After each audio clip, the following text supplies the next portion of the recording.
மாண்புமை பேரவை தலைவர் அவர்களே, ஒரு பல்கலைக்கழகமாகவே வாழ்ந்த பெரும் தலைவர் மறைந்த தலைவர் முத்தமிழறிஞர் கலைஞர் அவர்கள், அவரது பெயரால் தமிழகத்திலே ஒரு பல்கலைக்கழகம் அமைக்கப்பட வேண்டும் என்பது இங்கு அனைவரது கோரிக்கையாகவும் உலகம் முழுவதிலும் இருக்கிற தமிழ் மக்களின் கோரிக்கையாகவும் இருக்கிறது என்பதை நான் சுட்டிக்காட்ட கடமைப்பட்டிருக்கிறேன். நான் கூட இந்த மாமன்றத்திலே பேசுகிற போது ஒரு சில உறுப்பினர்கள் மகிழ்ந்து மிகச்சிறப்பான முறையிலே பேசுகிறீர்கள் என்று சொல்லுவதுண்டு. அப்போது அவர்கள் காதருகே போய் நான் அடிக்கடி சொல்வேன், நான் படித்தது கலைஞரிடத்தில் என்று சொல்வதுண்டு. மரியாதைக்குரிய அண்ணன் கோகா மணி போன்றவர்கள் வரலாறு அவர்களுக்கு தந்த வாய்ப்பு எனக்கு இல்லை. மறைந்த தலைவர் முத்தமிழறிஞர் கலைஞரோடு சேர்ந்து பணியாற்றக்கூடிய வாய்ப்பை அவர்கள் பெற்றிருக்கிறார்கள். நான் தொலைதூரத்திலிருந்து அவரை பார்க்கிற ஒரு கடைசி மனிதனாக இருந்திருக்கிறேன்.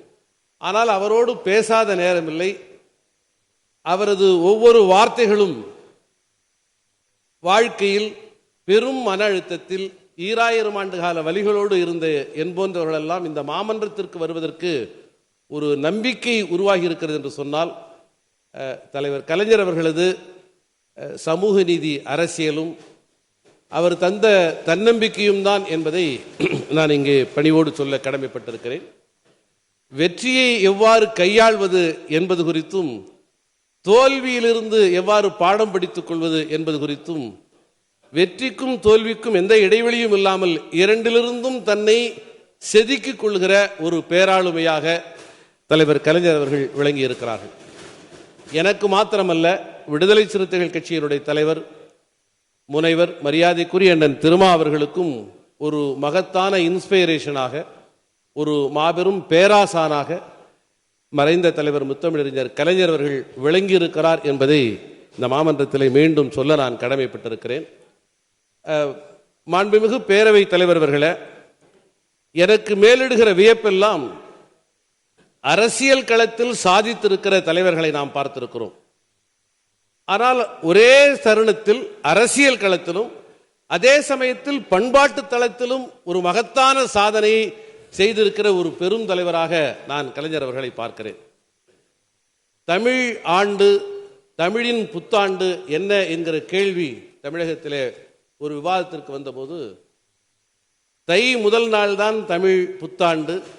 சூரியனுடைய இயக்கம் அந்த தெற்கிலிருந்து வடக்காகவும் வடக்கிலிருந்து தெற்காகவும் நகரக்கூடிய அந்த இயக்கத்தின் அடிப்படையிலே இயற்கை சார்ந்து ஒட்டுமொத்த உலக இயக்கங்கள், கோள்களுடைய இயக்கங்கள் சார்ந்து நம்முடைய முன்னோர்கள் அதை வரையறுத்திருக்கிறார்கள் என்று சொன்னது மாத்திரமல்ல, அப்படி சொல்லுகிற தகுதி, அதை உலகத்தில் இருக்கிற அத்தனை உலகம் முழுவதிலும் வாழ்ந்து கொண்டிருக்கிற தமிழர்கள் ஏற்றுக்கொள்ளக்கூடிய வகையிலே சொல்லுகிற தகுதி ஒரு தலைவருக்கு உண்டு என்று சொன்னால் இது மறைந்த தலைவர் முத்தமிழறிஞர் கலைஞர் அவர்களுக்குத்தான் என்பதை இங்கே நான் சொல்ல கடமைப்பட்டிருக்கிறேன். எல்லா தலைவர்களுக்கும் இருக்கிறது என்கிற வரிசையிலே கலைஞர் அவர்களை நான் பார்க்கவில்லை. மாண்புமை பேரவைத் தலைவர்களே, ஒன்றை நான் சொல்ல கடமைப்பட்டிருக்கிறேன். சிதம்பரத்திலே நந்தனார் குறித்து நான் இந்த அரங்கத்திலே நம்முடைய மாமன்றத்திலே பல தருணங்களில் சொல்லியிருக்கிறேன். அவர் மாமன்னன் நந்தன் என்கிற அப்படிப்பட்ட ஒரு பார்வை எனக்கு உருவாவதற்கு காரணம், ஒரே ரத்தம் என்கிற ஒரு நூலிலே ஒரு கதாநாயகனாக இருக்கக்கூடிய அவரை பற்றி சொல்லிக்கொண்டே வருகிற போது தொடர்வண்டியிலே அவர் சிதம்பரத்திலே அந்த தொடர்வண்டி நிற்பதாக அந்த கதை வருகிறது. அப்போது அந்த கதாநாயகன் சிந்திப்பதை போன்ற ஒரு வார்த்தை இருக்கும். அந்த சிந்தனையிலே அவர் ஒரு கேள்வி எழுப்புகிறார்.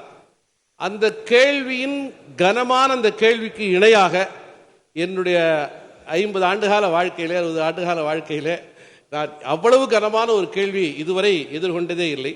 அந்த கதாநாயகன் கேட்கிறான், நந்தன் ஓடி சிவனை வழிபட வேண்டும் என்று நடுத்தருவிலே நின்று புலம்புகிறார்.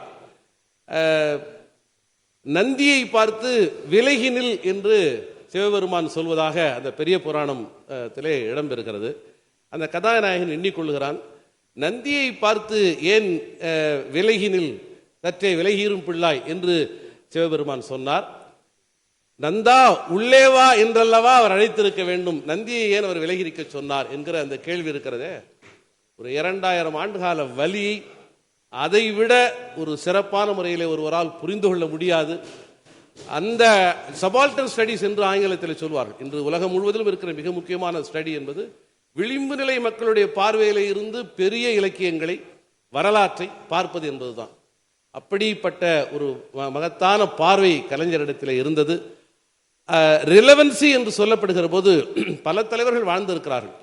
ஆனால் கலைஞருடைய கால பொருத்தப்பாடு என்பது இந்த மண்ணிலே சாதி இருக்கிற வரை, வர்ணாசிரம தர்மம் என்பது புனிதம் என்று சொல்லுகிற சனாதனம் இருக்கிற வரை, சமத்துவம் மலர வேண்டும் என்கிற தாகம் இருக்கிற வரை, உடன்பிறப்பு என்கிற உறவு வளர வேண்டும் என்கிற எண்ணம் இருக்கிற வரை கலைஞர் வாழ்வார். கலைஞர் நம்மை வழிநடத்துவார். ஆகவே ஒரு கல்வியாளர் என்கிற அடிப்படையில் மாத்திரமல்ல, ஒரு மகத்தான சமூக சீர்திருத்தவாதி என்கிற அடிப்படையில் கலைஞர் பார்வையிலே உலகை பார்க்க வேண்டும். கலைஞர் பார்வையிலே தமிழ் இலக்கியங்களை பார்க்க வேண்டும். 2000 ஆண்டு காலமாக மறைந்து போன, யாரும் கொண்டாடாமல் ஞாபக மறதி என்கிற புதைகுழியில் அழிந்து போன திருக்குறள் என்கிற இலக்கியத்தை திராவிட இயக்கங்கள் தான் இன்று மீண்டும் தமிழர்களுடைய பொதுமறையாக வெளியே கொண்டு வந்தது. நாம் போற்றி பாடுகிற எந்த மன்னர்களும் அதை கொண்டு வந்து நிறுத்தவில்லை. திராவிட இயக்கமும் மறைந்த தலைவர் முத்தமிழறிஞர் கலைஞர் அவர்களும் தான் திருக்குறளை நமக்கான அடையாளமாக தந்திருக்கிறார். நமக்கான அடையாளமாக திருக்குறளை தந்ததன் மூலமாகத்தான் இன்று உலக அளவிலே தமிழர்கள் தலைநிமிர்ந்து இருக்கக்கூடிய இடத்திற்கு வந்திருக்கிறார்கள். ஆகவே தமிழர்களின் அடையாளத்தை பண்பாட்டு தளத்திலும் மீட்டெடுத்த பெரும் தலைவர் முத்தமிழறிஞர், சமத்துவ பெரியார் கலைஞர் அவர்களின் பெயரால் ஒரு பல்கலைக்கழகம் அமைக்க வேண்டும் என விடுதலை சிறுத்தைகள் சார்பிலே வலியுறுத்தி அமர்கிறேன்.